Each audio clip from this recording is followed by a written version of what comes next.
전일장 복습하고 오늘장 예습하는 모닝 브리핑 시간입니다. 여러 이벤트를 앞두고 쉬어갔던 하루였죠. 24일인 월요일 시장을 관통한 한마디 반도체 랠리 주춤 시장은 신중 모드입니다. 마이크론 급락에 국내 반도체주들은 어제 매물이 출회가 됐고요. 관세 경계감 속에 양시장 등락폭도 제한됐고 거래 대금도 크지는 않았죠. 자, 그럼 어제 지수 하단을 지지해준 뉴스이자 자동차주 강세로 이어졌던 헤드라인 짚어보겠습니다. 월스트리트저널, 미국 자동차 등 품목 관세 보류 전망, 자동차주 기지개입니다. 먼저 월스트리트저널의 보도 내용부터 자세히 짚어보면요. 월스트리트저널은 미국이 표적화된 관세를 준비하고 있다며 상호 관세에는 한국을 포함해 더티 15, 그러니까 미국에 상당한 관세를 부과하고 있는 국가들이 포함될 것이라고 했고요. 그러나 그간 트럼프 대통령이 언급해왔던 것과는 달리 자동차와 반도체 등 품목 관세는 포함되지 않을 것이라고 전망하기도 했습니다. 자, 이와 함께 자동차 업종을 움직인 헤드라인으로는요. 현대차 그룹은 올해 2월까지 현대차는 미국에서 1,711만 대, 기아는 1,218만 대를 판매했다고 밝혔습니다. 이에 올해 미국 시장 진출 39년 만에 누적 판매 3,000대를 눈앞에 두고 있다는 소식이 있었는데요. 이런 헤드라인 속 현대 기아뿐만 아니라 모티브링크 화신, 서현 이화 등 부품주들도 어제 강하게 움직였습니다.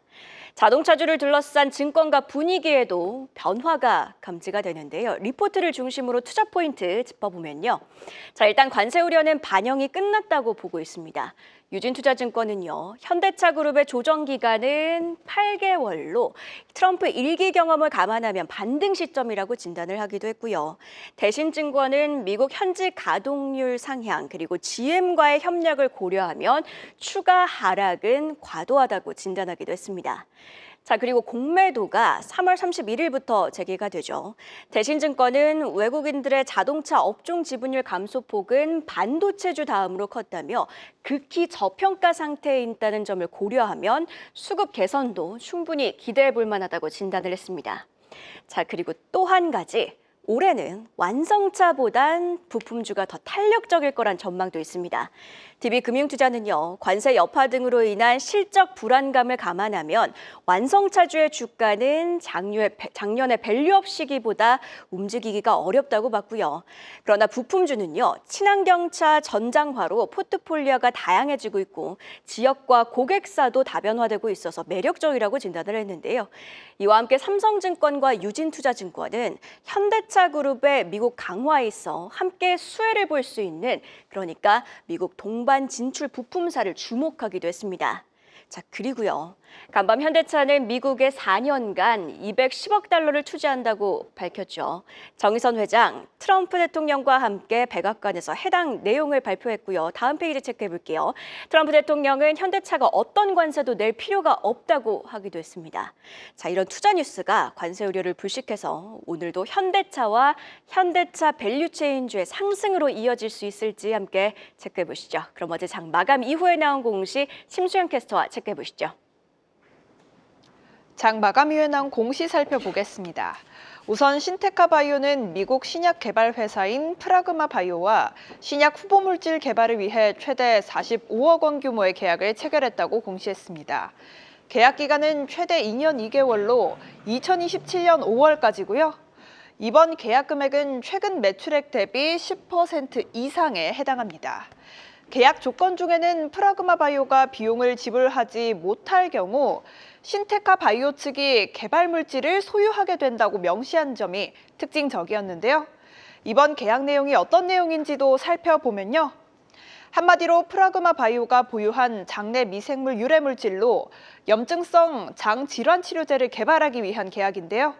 신테카 바이오의 AI 플랫폼을 통해 약 26개월간 유효 물질 발굴부터 독성 평가까지 진행할 예정입니다.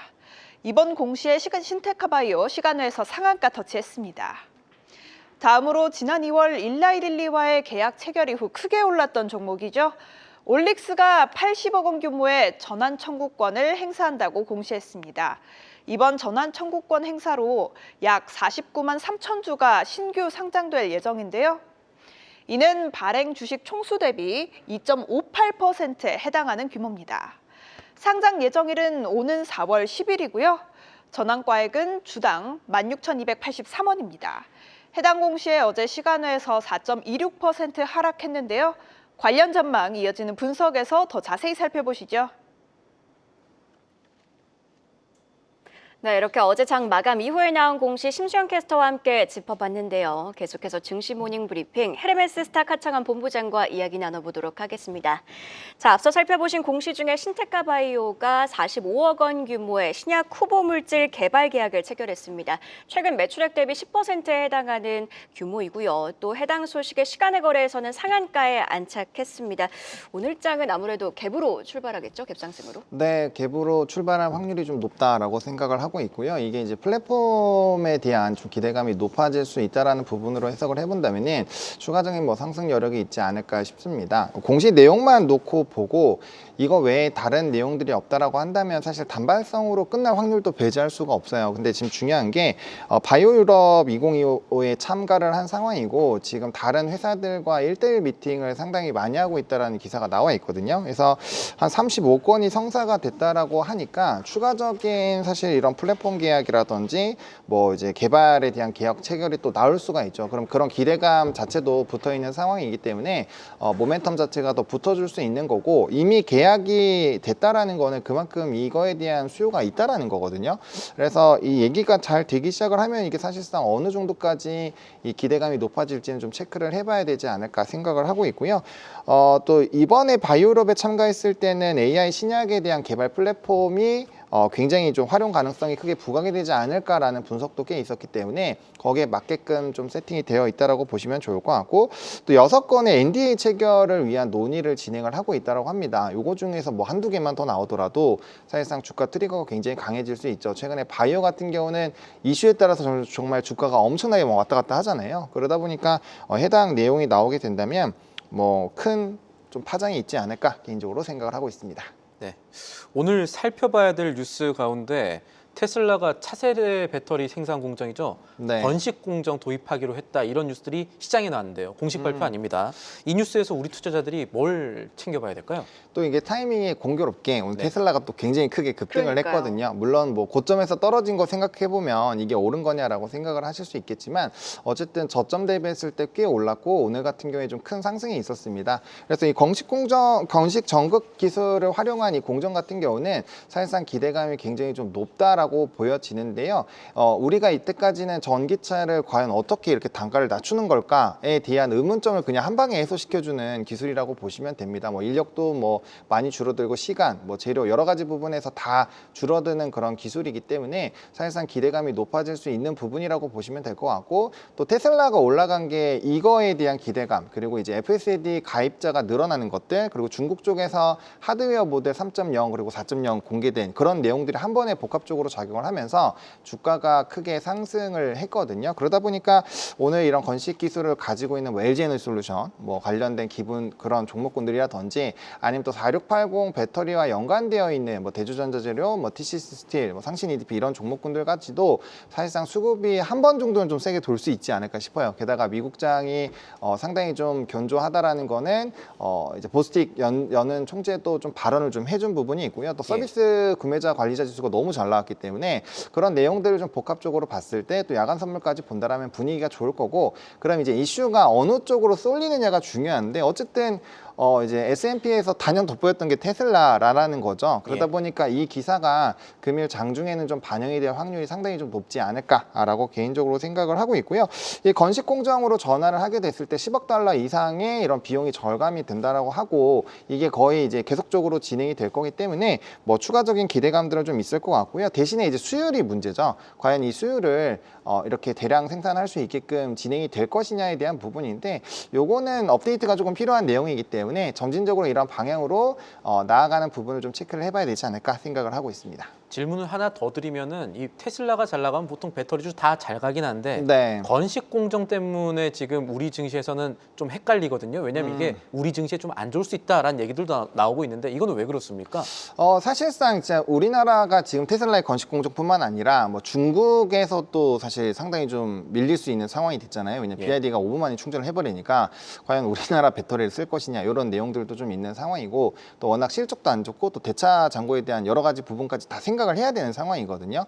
그래서 사실상 뭐 기술력이나 이런 부분에서 좀 문제가 될 수 있고요. 뭐 소재는 좋을 거라고 생각을 하고 있습니다. 근데 예. 이제 배터리 자체에서는 조금 이게 적용이 될지에 대해서는 의문점이 있기 때문에 과연 우리나라가 이게 수혜일까? 거기다 중국도 치고 올라오고 하다 보니까 거기에 대한 부담감이 좀 있다라고 보시는 게 좋을 것 같습니다. 그래서 건식 기술 자체를 가지고 있는 기업들 위주로 먼저 보시거나 아니면 4680 배터리 쪽으로 좀 탄력적인 종목군들이 많아서 그쪽으로 수급이 쏠릴 수 있어서 일부 제한적인 그런 수급 기조가 나타날 수 있거든요. 그래서 이번에 2차 전지 전반적으로 올라간다 생각하지 마시고 직접적으로 연결고리가 있는 쪽만 단발성으로 좀 보시면 좋을 것 같습니다. 왜냐면 2차 전지 쪽은 좋은 내용들은 막 가끔씩 나와요. 막 대규모 수주도 나오고 하는데 문제가 뭐냐면 이 산업이 어쨌든 우하향을 하고 있잖아요. 실적이나 이런 부담감이 있어서 그러면 그거를 뒤집으려면 연속적으로 이제 뉴스가 다다다다 나오면서 턴을 해야 예. 되거든요. 예를 들면 반도체 같은 경우 최근에 레거시부터 시작해서 뭐 샌디스크부터 시작해서 여러 가지 곳에서 가격 인상하고 막 좋은 얘기 계속 연달아 나왔잖아요.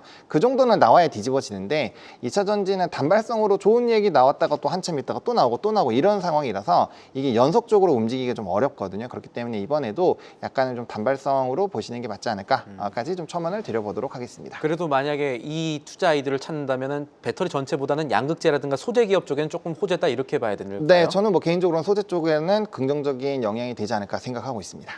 또 한 가지 질문을 드리면 지금 테슬라가 이렇게 12% 올랐는데 중국 BYD도 간밤 ADR 그러니까 미국 증시에 상장된 주식이 5%나 올랐습니다. 전기차 업체 사상 최초로 작년에 매출이 1,000억 달러를 돌파했다라는 소식이 강하게 작용을 한 건데 이렇게 중국 전기차 기업들이 치고 올라오면 사실 우리 기업들한테는 어떤 영향이 있을지가 좀 궁금한 것 같습니다. 아무래도 악재겠죠? 네, 안 좋죠. 네, 앞서 말씀드린 것처럼 지금 이리 쳐이고 저리 치이고 있는 상황이거든요. 그래서 과연 우리나라의 매력도가 뭔가라는 부분, 이제 가격이 또 저가 라인으로 계속 빠지고 있는 상황이기 때문에 여기서 과연 우리나라의 3원계 부분이 좀 독보적인 지위를 가질 수 있을까라는 부분에서는 물음표가 있고요. 뭐 로봇이라든지 기타 부분으로 좀 희망을 찾으려고 해봐도 ESS 계약도 이제 뭐 CATL이나 이런 쪽에서 미국 기업이랑 되게 많이 계약을 해버리고 있는 상황이거든요. 그렇기 때문에 우리나라는 어떠한 좀 특정한 트리거가 생겨야 된다라는 게 좀 중요할 것 같습니다. 그래서 그 내용이 조금 더 부각이 돼야 되고요. 앞서 말씀드린 것처럼 지금 긍정적인 내용이 나오고는 있는데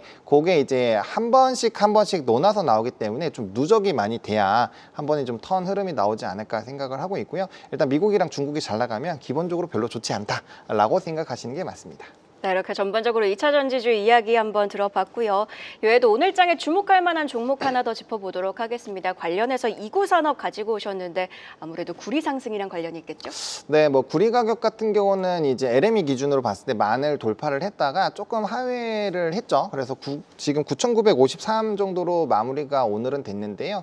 어쨌든 최근에 구리 가격에 대한 상승 기조가 꽤 나왔고 이게 연초 대비 YTD로 보면은 구리 관련된 종목군들이 이미 주가가 꽤 많이 상승을 하긴 했습니다. 근데 이제 오늘 보아오 포럼도 있고 여러 가지 이제 인프라 관련된 기대감들이 높아지고 있는 상황이어서 구리에 대한 수요가 좀 많이 늘어나지 않을까. 독일의 마셜 플랜도 있고요. 또 이제 LA 화재라든지 또 미국 쪽에서도 인프라 부분이 좀 진행이 될 확률이 높겠죠. 전반적으로 뭐 재건 이슈까지 버텨준다라고 한다면 구리에 대한 수요는 앞으로 늘어날 확률이 매우 높다라는 거죠. 그래서 상대적으로 뭐 유가라든지 뭐 유가 같은 경우도 이번에 또 이제 25% 관세 이슈가 부각이 되다 보니까 조금 베네수엘라 예, 관련해서 조금 상승을 하긴 했는데 지금 시점에서는 사실 원유나 뭐 천연가스보다는 이런 비철금속 쪽에 대한 가격 탄력도가 좀 높은 상황이어서 이쪽과 관련된 종목군들을 좀 보시는 게 맞지 않을까라고 보고 있고요.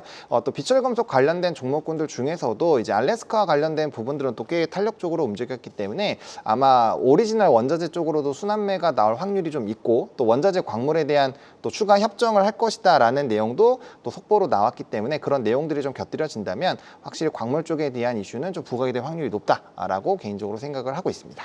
구리 가격이 오르면 사실 전선 관련주들도 움직이는데 상승 탄력도만 두고 봤을 때는 전선 관련주가 더 높나요? 아니면 뭐 이구산업처럼 이렇게 원자재 관련주가 좀 더 높을까요? 단기적으로는 뭐 이고산업이나 대창, 풍산 이런 기업들이 더 탄력도가 높고요. 대신에 이제 중장기적으로 이 구리 가격 상승 기조가 유지가 되면 뭐 대표적으로 LS그룹 같은 경우는 굉장히 좀 큰 수혜를 받을 수 있는 상황입니다. 근데 이제 최근에 좀 발언이 있었기 때문에 그 수급이 이제 오리지널로 다 들어갈지는 좀 보셔야 될 것 같고요. 다만 해저 케이블이라든지 기타 뉴스들이 꽤 많아요. 그렇기 때문에 이런 AI에 대한 뭐 HBM 수요 확대라든지 이런 긍정적인 사실 리포트도 꽤 많았고 내용들도 나오고 있는 상황이거든요. 그래서 뭐 하이닉스 같은 경우도 12월에 예정되어 있던 공장을 10월에 뭐 빠르게 더 땡겨서 한다 이런 얘기들이 있기 때문에 뭐 그런 부분으로 본다라고 한다면 변압기 전선도 조금 쉬어가다가 아마 상승할 확률이 상당히 좀 높아지지 않을까라고 개인적으로 생각을 하고 있습니다. 정말 마지막으로 질문을 드리면 네. 지금 간밤에 미국과 이제 러시아 쪽이 휴전안과 관련해서 한 12시간 정도의 마라톤 회담을 가졌고 이 휴전안 협상이 종료가 됐고 또 내일쯤이면 공동성명이 발표될 것이다라는 소식들이 있었는데 해당 소식에 재건주들이 움직일 가능성은 얼마 정도 있을까요?